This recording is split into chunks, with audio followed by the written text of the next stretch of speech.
Welcome to horror studio. Story updates के लिए bell icon को प्रेस कर लें और मेरे चैनल को सब्सक्राइब कर लें। आज की कहानी है सीमा के बारे में। सीमा एक बहुत ही ब्रिलियंट स्टूडेंट थी जिसे पढ़ाई का काफ़ी शौक़ था, और दूसरी तरफ उसी की बेस्ट फ्रेंड जिसका नाम था रूबी। रूबी पढ़ाई में वैसे अच्छी तो थी, लेकिन नेचर की कुछ ज़्यादा ही चुलबुली थी। हमेशा उसका मन हर दूसरे चीज़ में लगा रहता था। दूसरी तरफ जहाँ सीमा, वो सिर्फ अपने पढ़ाई को लेकर काफ़ी सीरियस थी। सीमा अंदर अंदर रूबी को कुछ खास पसंद नहीं करती थी, लेकिन उसके सिवाय उसका और कोई चारा भी नहीं था, क्योंकि रूबी और सीमा बचपन के दोस्त थे। एक ही मोहल्ले में पले बड़े और इत्तेफाक से एक ही स्कूल से एक कॉलेज तक का सफ़र उन लोगों ने साथ किया। एक दिन की बात है, रूबी सीमा के पास आती है और उससे कहती है, सुनो, मुझे तुम्हें कुछ बताना है। हाँ बोलो। मेरा जो बॉयफ्रेंड है इमरान, मुझे उससे मिलने जाना है। क्या तुम मेरी मदद करोगी? सीमा उसके ऊपर काफ़ी नाराज़ हो जाती है और कहती है, तुम्हारी इन्हीं हरकतों से ना मुझे बहुत गुस्सा आता है। मैं कह रही हूँ तुमसे, मुझे इन सब चीज़ों में मत रखो तुम, मैं तुम्हारा साथ नहीं दूँगी। लेकिन रूबी भी कहाँ मानने वाली थी। वो अपनी दोस्त से इतनी मोहब्बत करती थी कि उसे आखिर में मना ही लेती थी। और इत्तेफाक से एक दिन की बात है, रूबी जब है वो सीमा के पास आती है और कहती है, आज मुझे इमरान से मिलने जाना है और प्लीज़ तुम मेरी मदद करो। सीमा उससे कहती है, नहीं, एग्ज़ाम सर पे है और मुझे बहुत सारी पढ़ाई करनी है, और मैं तुम्हारी इन फजूल चीज़ों में तुम्हारा साथ नहीं दूंगी। लेकिन रूबी उसे बहुत मनाने की कोशिश करती है और सीमा भी कहीं ना कहीं हार मान के तैयार हो जाती है। ठीक है, इस बार तो जा रही हूँ तुम्हारे साथ, लेकिन ये आखिरी बार होगी। अच्छा अच्छा ठीक है, चलो मैं जा रही हूँ, शाम को मैं तुम्हें आऊँगी लेने के लिए। नहीं नहीं, तुम मत आना मुझे लेने के लिए, मैं तुम्हारे घर आऊँगी, तब मैं तुम्हारे साथ चलूँगी। ये कह करके वो दोनों कॉलेज से अपने अपने घर चली जाती हैं। शाम को सीमा के पास रूबी का फ़ोन आता है कि क्या हुआ बहन, आ जाओ जल्दी, देर हो रही है, हमें जाना भी है और मगरिब से पहले पहले वापस भी आना है। सीमा उससे कहती है, हाँ हाँ बस मैं थोड़ी देर में निकल रही हूँ, लेकिन पहले अम्मी से इजाज़त तो ले लूँ। सीमा अपनी अम्मी के पास जाती है और वो सोचती है कि मैं क्या कहूँ जिससे अम्मी मुझे इजाज़त दे दें। तो फिर उसके दिमाग में एक आइडिया आता है। वो अपनी अम्मी के पास जाती है और कहती है, अम्मी मैं रूबी के घर जा रही हूँ। रूबी के घर इस वक्त क्यों जा रही हो? आज कॉलेज में तो मुलाकात हुई है ना तुम्हारी? हाँ कॉलेज में तो मुलाकात हुई अम्मी, लेकिन रूबी को मार्केट जाना है और उसे कुछ चीज़ें लेनी है। उसकी अम्मी सीमा से पूछती हैं, क्यों? उसके घर में उसकी माँ बहन नहीं है क्या? वो अपनी अम्मी और बहनों के पसंद से चीज़ें नहीं खरीदती है जो तुमको जाना है उसके साथ मार्केट?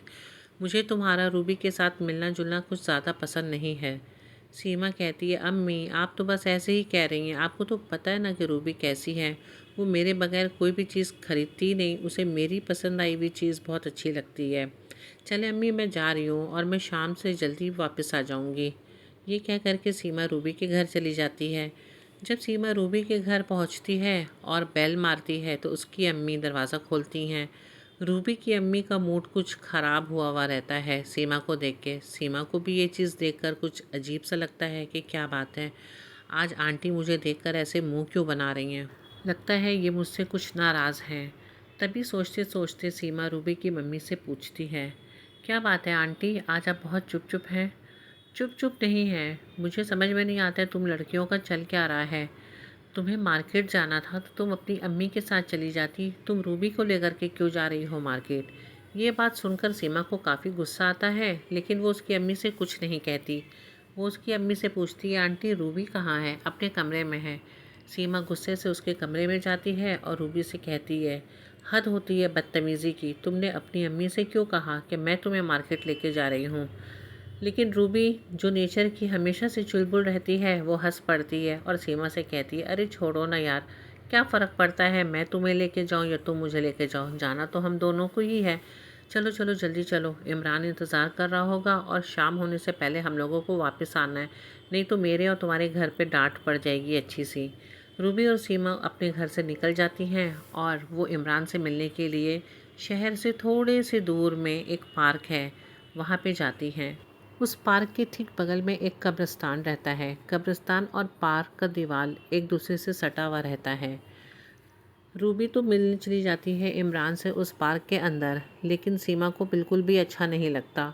वो वहाँ पर एक दरख्त के नीचे जाकर के बैठ जाती है और वहीं वो उसका इंतज़ार करती है। थोड़ा देर हो जाने के बाद सीमा जब ऊपर देखती है तो उसे यही समझ में आता है कि वो एक बेर के पेड़ के नीचे बैठी है। उसको अजीब सी सनसनाहट सी महसूस होती है और उसके दिल में यही ख्याल आता है कि मेरी दादी कहा करती थी कि बेर के पेड़ पे बहुत अजीब अजीब सी चीज़ें होती हैं। सीमा जब वहाँ से उठकर खड़ी होती है और थोड़ी आगे जाती है तब उसे दूसरी चीज़ देखकर काफ़ी डर लगती है। वो सोचती है, या अल्लाह, मैं तो कब्रिस्तान के दरवाजे के पास ठीक बैठी हुई हूँ और इसके ठीक बगल में पार्क है। वो काफ़ी डर जाती है। वो वहाँ से चल कर के जाती है रूबी के पास और कहती है, तुम्हें यहाँ रहना है तो तुम रहो, मैं जा रही हूँ और मगरिब का भी वक्त होने वाला है, अम्मी काफ़ी गुस्सा करेंगी। तभी रूबी और इमरान उठकर खड़े हो जाते हैं और इमरान सीमा से कहता है, कितनी बदतमीज़ दोस्त हो तुम, अपनी दोस्त के लिए कुछ देर ठहर नहीं सकती? नहीं, मैं नहीं ठहर सकती। हाँ हाँ, तुम क्यों ठहरोगी, तुम्हें कहाँ इन सब चीज़ों पे इंटरेस्ट है। जाओ जाओ, तुम जाओ। रूबी और सीमा वहाँ से चली जाती हैं। सीमा तो काफ़ी गुस्से में रहती है और रास्ते में जाते जाते सीमा रूबी से कहती है, आइंदा मुझे इन चीज़ों में ना घसीटना, और ये इमरान बड़ी बदतमीज़ किस्म का इंसान है, मुझे तो ये बिल्कुल भी नहीं पसंद है। ये दोनों आपस में लड़ते लड़ते घर पहुंच जाती हैं। रूबी की अम्मी उससे गुस्सा करती हैं कि इतना देर हो गया, तुम अब आ रही हो? तो हाँ अम्मी, मार्केट में देर हो गई थी। और दूसरी तरफ सीमा जब अपने घर पहुंचती है, दरवाज़ा खोलते ही उसकी अम्मी उस पर गुस्सा करने लगती हैं। लेकिन रास्ते ही से सीमा की तबीयत कुछ ठीक नहीं लगती और वो अपनी अम्मी से कहती है कि अम्मी, मेरी तबीयत ठीक नहीं लग रही है, मैं आपसे बाद में बात करूँगी, मैं जा रही हूँ कमरे में थोड़ा सा आराम करने के लिए, शायद मैं बहुत थक गई हूँ। ये कह कर के सीमा अपने कमरे में चली जाती है। सीमा की अम्मी अपना काम ख़त्म करके, आखिर वो तो माँ ही हैं, सीमा का हाल पूछने उसके कमरे में जाती हैं।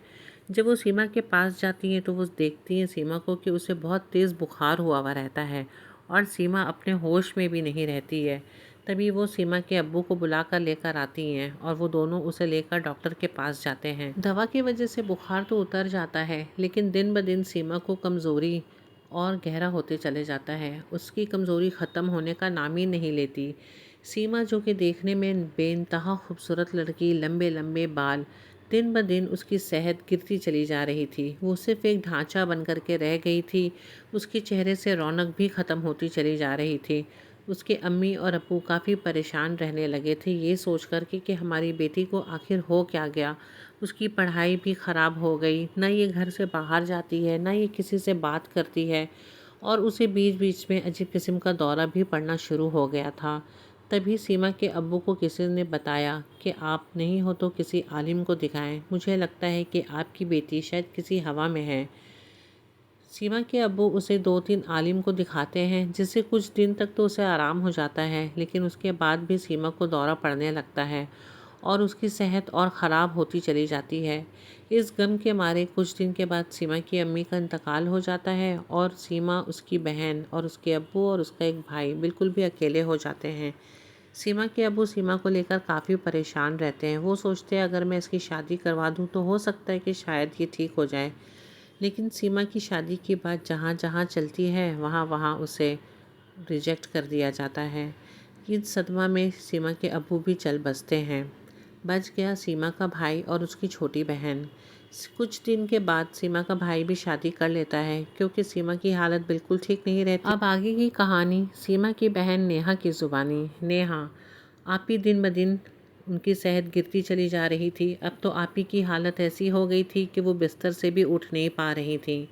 भाई ने शादी कर ली ये सोचकर कि भाभी आएंगी तो हमारी कुछ मदद हो जाएगी, लेकिन भाभी तो उल्टा मुझसे ही काम करवाती और आप ही को दिन भर ताना मारती कि तुम हर वक्त बिस्तर पे पड़ी रहती हो, उठकर काम करोगी तब न किसी चीज़ में तुम्हारा दिल लगेगा।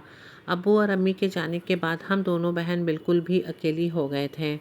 तभी भाई भी हमारे लिए थोड़ा बहुत तो परेशान होते थे। भाई को किसी उनके दोस्त ने बताया किसी आलिम का पता, कि तुम एक काम करो, तुम क्यों नहीं अपनी बहन को उस आलिम को दिखाते हो, वहाँ कोई खर्चा भी ना होगा तुम्हारा, वो पैसा भी नहीं लेते हैं और सुना है कि उनके हाथ में काफ़ी शिफा है। सीमा का भाई इस बात को सुनकर तैयार हो जाता है क्योंकि कहीं ना कहीं वो भी यही चाहता है कि मैं ऐसी जगह जाऊं जहां कुछ खर्चा ना पड़े, क्योंकि जितना लाड प्यार माँ बाप उठा लेते हैं भाई बहन एक दूसरे से कहाँ करते हैं। उसके भाई फिर भी उसे लेकर उस आलिम के पास पहुंचते हैं। जब सीमा को आलिम के सामने बैठाया जाता है तो सीमा के अंदर जो चीज़ रहता है वो हाजिर हो जाता है, यानी कि एक जिन्नात। वो आलिम उससे पूछते हैं, तुम कौन हो, कहाँ से आए हो और कितने वक्त से तुम इसके साथ हो। वो जो जिन रहता है वो कहने लगता है कि मैं बहुत पुराना हूँ, मैं इसके साथ काफ़ी सालों से हूँ। ये मुझे एक दरख्त के नीचे बैठी मिली थी और मैं उसी दरख्त पे रहता था, बेर का दरख्त। मैं इसे जब देखा तो ये मुझे बहुत पसंद आ गई और उसी वक्त मैंने ये सोच लिया कि मैं अब इसका साथ कभी नहीं छोड़ूंगा। तभी आलिम उनको बहुत जलाल आया और वो कहने लगे, नहीं, तुम्हें इसे छोड़ना पड़ेगा क्योंकि तुम इसे अपनी दुनिया में ले जा नहीं सकते और इंसान और जिन की शादी हो भी नहीं सकती। हाँ, मुझे पता है, इसीलिए तो मैं इसके साथ रहता हूँ और मैं इसे कभी नहीं छोड़ूंगा। बाबा काफ़ी जलाली थे, उनको काफ़ी गुस्सा आया। उन्होंने अपनी दुआ और भी तेज़ कर दी और पता नहीं क्या क्या वो पढ़ने लगे। वो गुस्से में आके जिन से कहने लगे, अगर तुम इसे ना छोड़ोगे तो मैं तुम्हें ख़त्म कर दूँगा। जिन भी काफ़ी ज़िद्दी था, वो ये कहने लगा कि ठीक है, मैं चला जाऊँगा इसे छोड़कर, लेकिन मेरी भी कुछ शर्तें हैं। बाबा ने जब जिन से पूछा कि क्या शर्तें हैं, कि मैं जब इसे छोड़ के जाऊँगा इसके बाद ये किसी से भी शादी नहीं करेगी, जो कि मुमकिन भी नहीं था। बाबा को गुस्सा आया, उन्होंने कुछ पढ़ना शुरू किया और उस जिन को वहीं जला कर के राख कर दिए। सीमा को जब होश आया तो उसको एहसास हुआ जैसे कि वो काफ़ी दिन के बाद कहीं से जगी है और होश में आई है। मैं कहाँ हूँ, मुझे कुछ समझ में नहीं आ रहा। उसके भाई कहते हैं, कुछ नहीं हुआ है, तुम ठीक हो गई हो। और उसे काफ़ी हल्का भी महसूस हो रहा था। बाबा सीमा को कुछ ताबीज़ पीने के लिए और पहनने के लिए देते हैं और कहते हैं कि अब इसे वो जिन कभी परेशान नहीं करेगा। लेकिन हाँ, मैं इस चीज़ का गारंटी नहीं लेता हूँ कि इसकी कहीं शादी हो पाएगी, क्योंकि उस जिन ने श्राप दिया है कि इसकी शादी वो कहीं होने नहीं देगा।